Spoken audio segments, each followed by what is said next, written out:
My name is Kat and you are watching Crazy Gamer Kitty. Today I'm going to be talking about my history as a gamer who has played consoles made by Nintendo.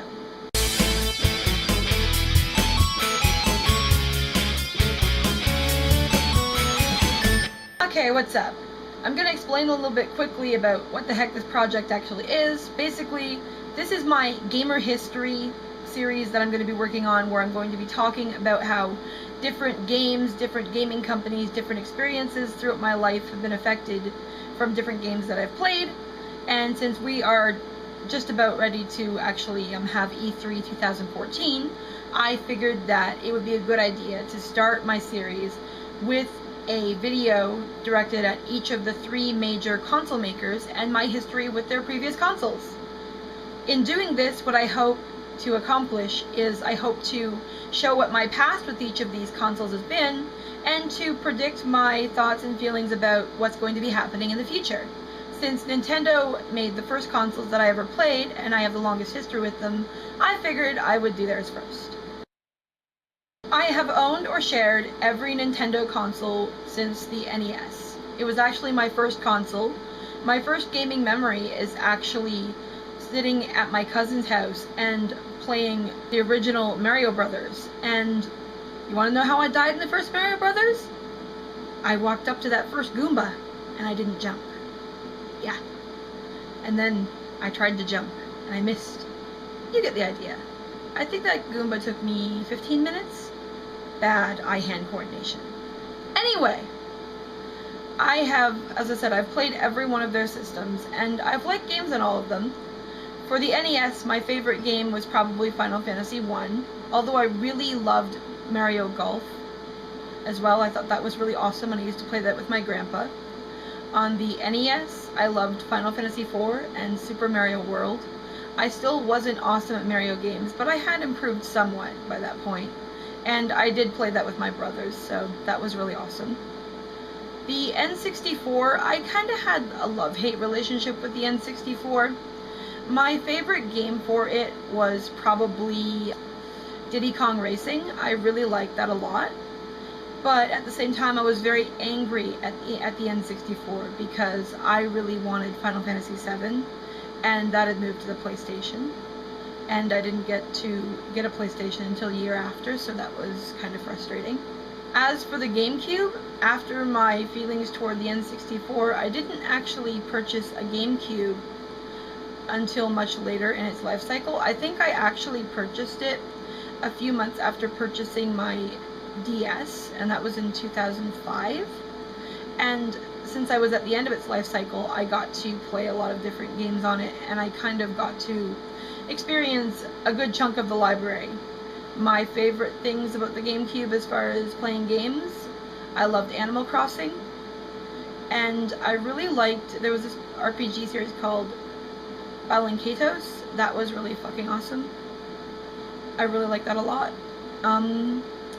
As for things about the GameCube that I regret, I wish that I had purchased it a bit more quickly, because I really would have liked to get Tales of Symphonia, and I really would have liked to get Skies of Arcadia, because I didn't get to play those, and that sucked. And then we move, of course, to the Wii. The Wii is another system where I was very frustrated with it, because I have partial paralysis in one of my hands, and I didn't realize it when I bought it, obviously, but the Wii was actually a system where 90% of the games were physically impossible for me to control. So that really blew. On the plus side though, I was able to somehow manage playing the Animal Crossing on it, although of all the Animal Crossings in the series, it was my least favorite. I did like Super Paper Mario though. I thought that was pretty cool. And now we are on to the Wii U. I just purchased a Wii U 2 or 3 weeks ago. I bought it on May 4th. I really like the Wii U. I'm really enjoying it. I'm not spending as much time with it as I'd like, because I do have arthritis in one of my hands, and that sucks.